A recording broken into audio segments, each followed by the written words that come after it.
Pertanyaan yang keenam, Allah yang wujud. Kita bapak mukhalafatul hawadisi qiyamuhu binafsihi. Ada berapa? Jawabnya adalah wahdaniyah.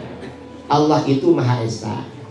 Allah wajib Maha Tunggal. Karena itu kebalikan dari wahdaniyah, yaitu ta'addud. Ta'addud itu artinya berbilangan, lebih dari satu mustahil bagi Allah. Ini sudah jelas dalilnya, nggak perlu dibicarakan dalilnya. Cuma perbedaannya dengan Wahabi, dengan Syiah, dengan HTI soal wahdaniyat bagaimana? Kalau kita ditanya Allah itu tunggal, Allah itu yang tunggal apanya?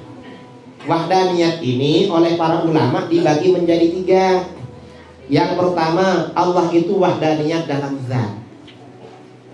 Zatnya Allah itu tunggal. Maksudnya tunggal, yang pertama, tidak ada zat yang sama atau menyerupai zatnya Allah, karena Allah tunggal. Karena kalau ada yang menyerupai berarti itu tidak tunggal. Karenanya gak ada yang sama menyerupai dengan zat Allah. Yang kedua, Allah tidak tersusun dari beberapa bagian, tidak murakkab, karena Allah wahdaniyah. Ini akidah Ahlus Sunnah wal Jamaah. Ini jelas berbeda dengan pendapat Wahabi yang menyerupakan Allah, zat Allah dengan makhluk, dan menganggap zat Allah murakkab, tersusun dari beberapa bagian. Jadi mereka tidak wahdaniyah.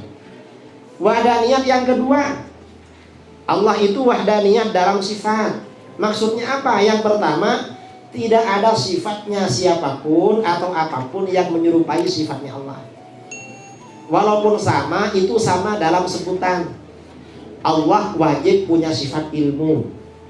Pak guru, ustadz punya ilmu, tapi ilmunya beda. Bedanya apa? Kalau ilmunya Allah itu sifat yang wajib bagi Allah tanpa permulaan. Kalau ilmunya guru itu perkara baru, asalnya tidak tahu lalu tahu. Karena ikut seminar, setelah keluar lupa lagi. Mengapa? Karena kita makhluk. Beda dengan ilmunya Allah.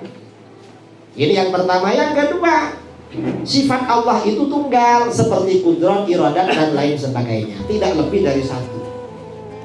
Ini berbeda dengan kelompok di luar kita. Wahabi berpendapat iradat Allah, wah, sifat yang lain juga begitu. Ini beda. Kemudian yang ketiga, Allah itu wahdaniyat dalam perbuatan. Maksudnya apa? Tidak ada perbuatan siapapun yang menyerupai perbuatan Allah. Manusia ini kalau berbuat dengan tangan, berjalan dengan kaki, itu apapun, Allah gak sama. Allah itu idza arada syai'an ayyaqula lahu kun fayakun. Itu bedanya.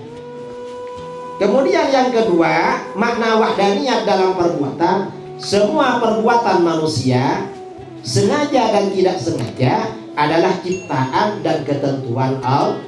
Nah, ini berbeda dengan Hizbut Tahrir, Syiah, dan Mu'tazilah. Bagaimana?